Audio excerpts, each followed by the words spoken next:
আসসালামু আলাইকুম রহমতুল্লাহি ওবারাকাতুহু। সম্মানিত দর্শক শ্রোতা মণ্ডলী, যে যেখান থেকে দেখছেন ও শুনছেন সকলকে আন্তরিক অভিনন্দন ও মোবারকবাদ জানাচ্ছি।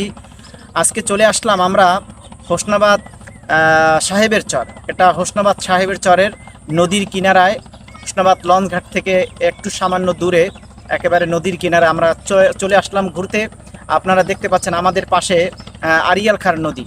এটি ঐতিহ্যবাহী আড়িয়াল খার নদী আপনারা দেখতে পাচ্ছেন আমাদের এই পাশেই। এখানে আমরা আড়িয়াল খার নদীর পাশেই আমরা দাঁড়িয়ে আছি। একটি সুনামধন্য ঐতিহ্যবাহী একটি নদী আড়িয়াল খার নদী। সেখানে আমরা বিকেলবেলা ঘুরতে আসলাম। তারপরে চিন্তা করলাম যে এত সুন্দর একটি ন্যাচারাল দৃশ্য, এটা না নিলে হয় না। এই যে আমরা আড়িয়াল খার নদীর কিনারায় ঘুরতে আসলাম, সুন্দর একটি ন্যাচারাল দৃশ্য আপনাদেরকে আমরা দেখাচ্ছি, সেজন্য ভিডিওটি করা। আপনারা দেখতে পাচ্ছেন আমাদের এই যে পাশেই নদীর কিনারে আমরা আসলাম, এবং বিশাল এক নদী যেটা আড়িয়াল খার নদী হিসেবে পরিচিত। এবং আপনারা দূরে তাকিয়ে দেখতে পাবেন যে একটা বিশাল একটা সেতু দেখা যায়। এখান থেকে প্রায় 2-3 কিলোমিটার দূরে একটি ব্রিজ বা সেতু দেখা যায়, যেটা রামারপোলের সেতু হিসেবে পরিচিত।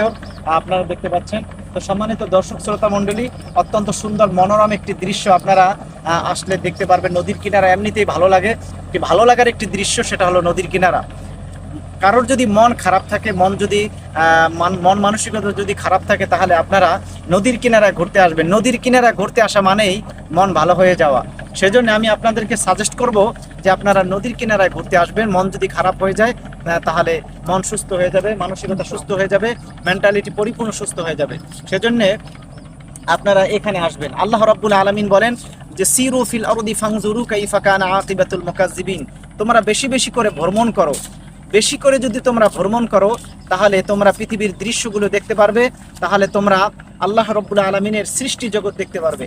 এই যে বিশাল নদী, এটা আল্লাহর অপরূপ সৌন্দর্যের একটি অন্যতম দিক। সেজন্যে এই সুন্দর দৃশ্যগুলি দেখার জন্য বিভিন্ন জায়গায় ঘুরতে হয়, বিভিন্ন জায়গায় যেতে হয়। আল্লাহ রাব্বুল আলামিন বলেন যে ফানজুরু কাইফা কানা আকিবাতুল মুকাজ্জিবিন। পৃথিবীতে আল্লাহ রাব্বুল আলামিনের অসংখ্য অগণিত সৃষ্টি আছে, এই সৃষ্টির অবস্থাগুলো জানা যায়, আর আল্লাহ রাব্বুল আলামিনের সেই অনুকম্পাগুলো দেখা যায়, আল্লাহর সৃষ্টি সম্পর্কে চিন্তা গবেষণা করা যায়। সেজন্যে ঘুরতে হয়। আপনার মানুষ বিভিন্ন দেশে টাকা পয়সা খরচ করে তারপরে তারা ঘুরতে যায়। কারণ কি? কারণ হচ্ছে জ্ঞান আহরণ করার জন্য এবং আল্লাহর সুন্দর এই সৃষ্টিগুলোকে দেখার জন্যে, আল্লাহর অপরূপ সুন্দর যে দৃশ্যগুলো, এগুলো দেখার জন্য মানুষ হাজার হাজার লাখ লাখ টাকা খরচ করে তারা বিভিন্ন দেশে ঘুরতে যায়। সেজন্যে আমাদেরও উচিত ঘুরতে যাওয়া, আমাদেরও উচিত আল্লাহর সৃষ্টিগুলো ঘুরে ঘুরে দেখা। তাহলে আমরা এই যে ঘুরে ঘুরে দেখার মধ্যে আমরা অনেক কিছু শিখতে পারবো, আমরা অনেক কিছু জানতে পারবো। সেজন্যে আমরা সর্বদাই চেষ্টা করব যে আল্লাহর সৃষ্টিগুলো, আল্লাহর অপরূপ সৌন্দর্যগুলো আমরা ঘুরে ঘুরে যেন আমরা দেখি। এই যে দেখতে পাচ্ছেন এখানে সুন্দর ন্যাচারাল যে দৃশ্যগুলো, সবুজ যে ন্যাচারাল দৃশ্যগুলো আপনারা দেখতে পাচ্ছেন, সেই এখানে অনেক ন্যাচারাল সবুজ যে গাছগুলো আপনারা দেখতে পাচ্ছেন, এরকম ন্যাচারাল অনেক আল্লাহর সৃষ্টি এই পৃথিবীতে রয়েছে। সেজন্য আমরা যদি এগুলো দেখি, আমরা এগুলো দেখলে আমাদের আল্লাহর প্রতি বিশ্বাস আরও বেশি হবে। আল্লাহ রাব্বুল আলামিনের সৌন্দর্য অবলোকন করা যায়, আল্লাহর সৃষ্টি সম্পর্কে চিন্তা গবেষণা করা যায়।